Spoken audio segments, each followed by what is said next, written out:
Welcome. This is Insights, and my guests today are Pastor Sholayinka Agbola, the Director of InnerCity Missions for Children, and Pastor Omo Alabi, the Head of Sponsorship and Media. Great to have you once again on Insights. Good to be here. It's beautiful to be here. Well, I just told you today's episode is by popular demand.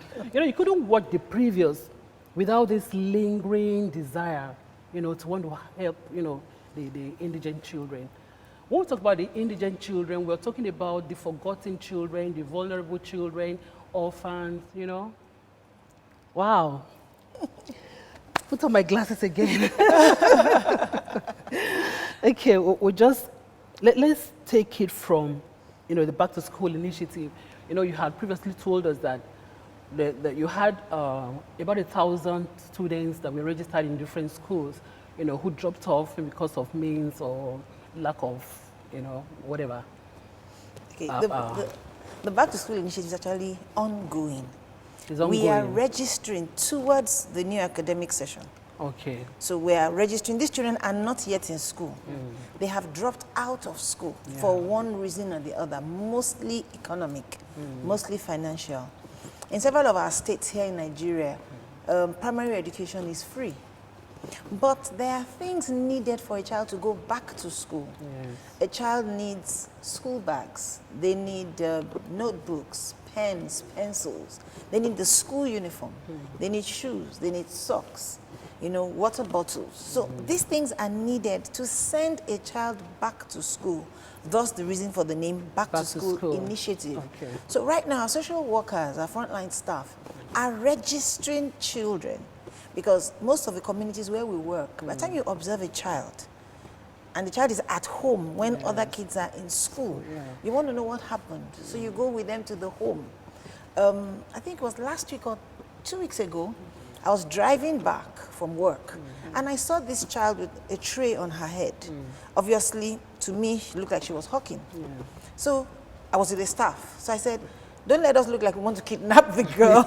So we had to back off into a side street so that she wouldn't be startled, And then my staff ran after the little girl.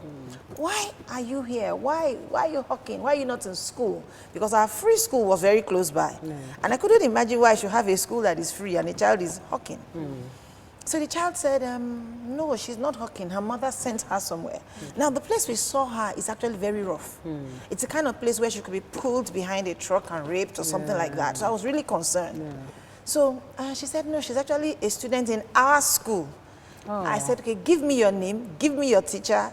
Then eventually she said, no, she's not. She actually could not go to school and explained it was a very, very sad story.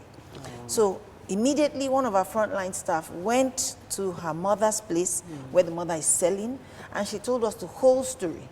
So now, those kids, there are actually 3 of them, she was just one of 3, are going to be enrolled through this Back to School initiative. Do you see it? So that's how we find people. By the time you see a child hawking, by the time you see a child idling around during school hours, immediately, that's a red flag for us, and we want to know why.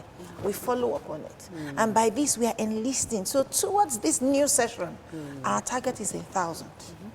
Our target is 1,000. And not just in Lagos State, also outside of Lagos State. I was in Onitsha the other day. We had done something about the flood.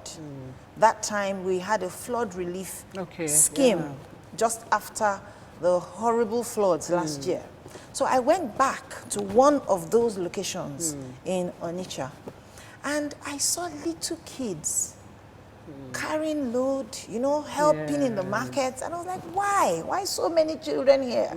So immediately, I spoke to our local partners there that of our 1,000 children, we must have kids from this locality, going back to school. We want to help them go back. We want to sponsor them back to school. So that's the Back to School initiative.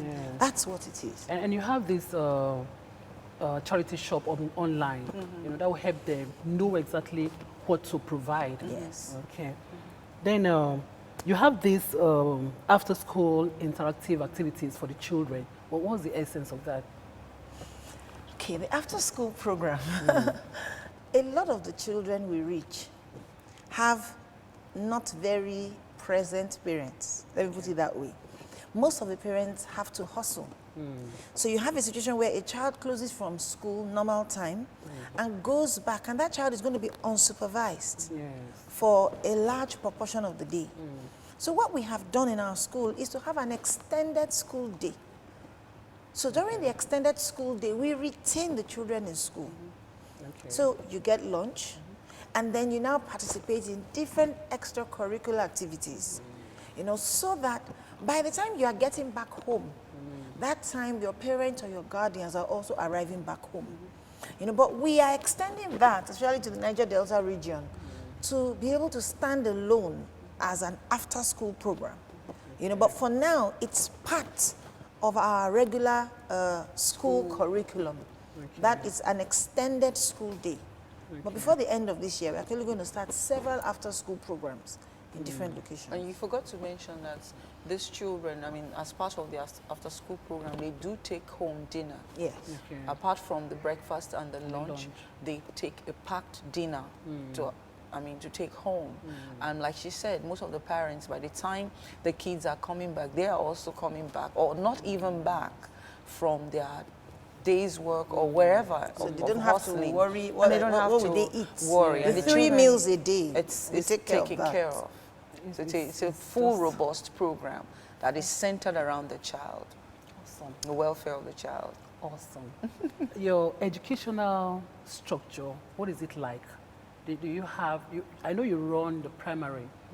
Do you intend to start a secondary school?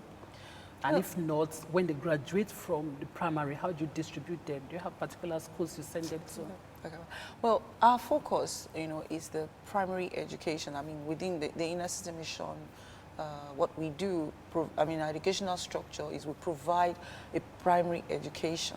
And that's because a child in his formative years, if he or she misses out on foundation education, the scarring it's a lot more.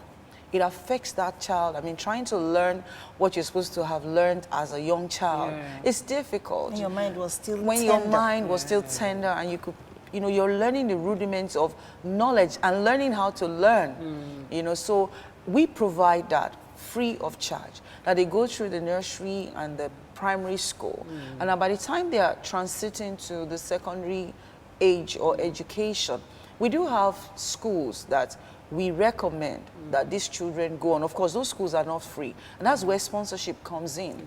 Through our sponsors, again, the children do the common entrance or whatever the entry-level exam is for those schools.